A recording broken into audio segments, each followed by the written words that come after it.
Buenas noches, compañeros y profesor. A continuación hablaré del tema del realismo social ecuatoriano.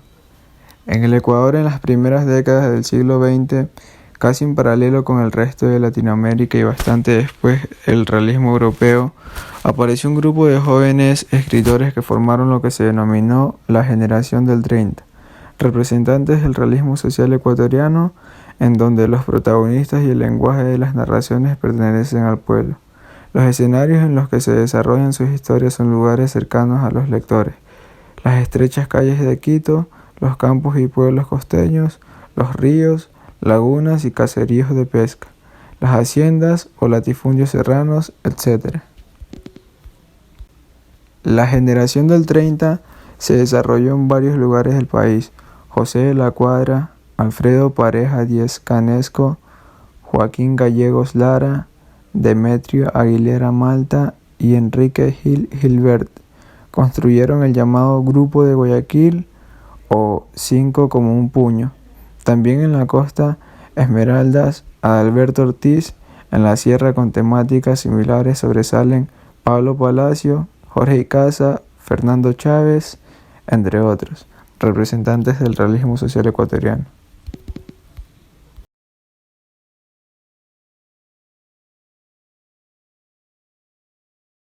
Demetrio Aguilera Malta, Guayaquil, 1909-1981.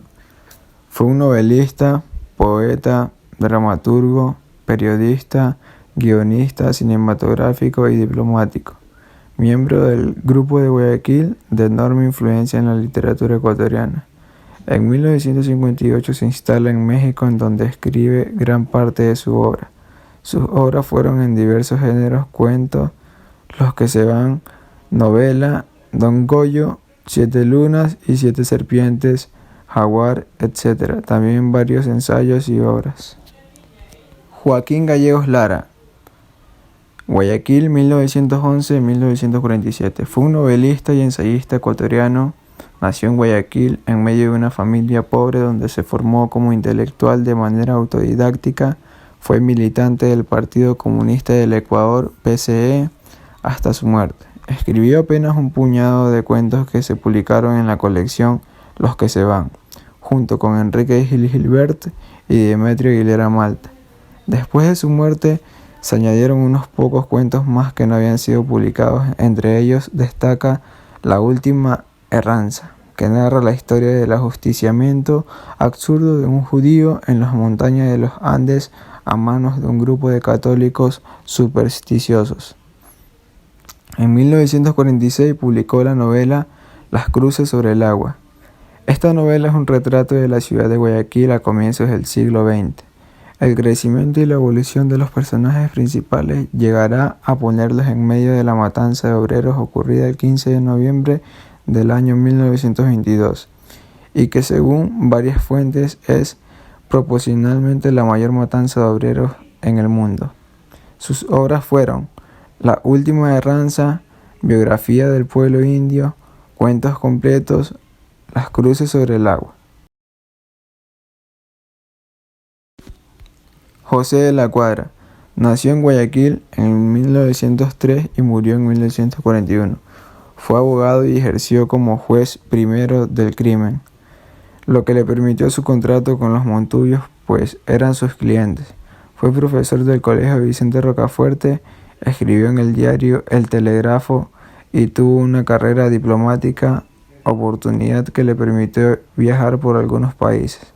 Entre sus principales obras están Oro del Sol, 1925, Nieta de Libertadores, El extraño paladín, El amor que dormía, 1930, Repisas, 1931, La tigra, Las sangurimas, 1934, Los monos enloquecidos, 1951.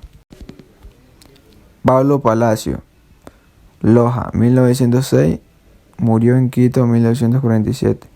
Narrador ecuatoriano cuya obra se adscribe a las vanguardias por su naturaleza absurda, grotesca e irreverente. Desconocido por su padre al nacer y muerta su madre cuando él apenas tenía 6 años. Tuvo que ser educado por un tío suyo. A la edad de 3 años recibió un golpe en el cráneo que le dejó una profunda cicatriz para toda la vida. Estudió en la Escuela de los Hermanos Cristianos y en el Colegio Bernardo Valdivieso de su ciudad natal. En 1925 se graduó en Jurisprudencia por la Universidad Central. Ejerció como profesor de Filosofía y Literatura en la misma universidad, como subsecretario del Ministerio de Educación, cuando era dirigido por Benjamín Carrión, y como subsecretario de la Asamblea Nacional Constituyente en 1938. En 1939 comenzó a sentir ciertos trastornos mentales que pronto se declararían en locura, de forma que los últimos 7 años de su vida hubo de pasarlos con una clínica psiquiátrica, acompañado y cuidado por su fiel esposa, la cual se ofreció como enfermera en la misma clínica para poder sufragar los gastos del tratamiento. En política militó en el Partido Socialista y, junto con Jorge Reyes, Jaime Chávez y Alfonso Moscoso, fundó la revista Cartel, desde la cual se divulgan las ideas socialistas. Sus obras fueron Un hombre muerto a puntapiés, Débora y Vida del ahorcado. Las obras del realismo social ecuatoriano destacan por la tradición oral como elemento importante de nuestra cultura. La vida diaria del campesino y del citadino está impresa en sus páginas. El bolón de verde con pescado, las fiestas en casa del compadre, las formas caseras de pesca, el alcohol, las pasiones violentas del montuyo y del indígena, la riqueza de costumbres y sabores ancestrales, los amorfinos, las huelgas de obreros, las manifestaciones callejeras y denuncian la justicia social, la corrupción al abuso de poder. Gracias.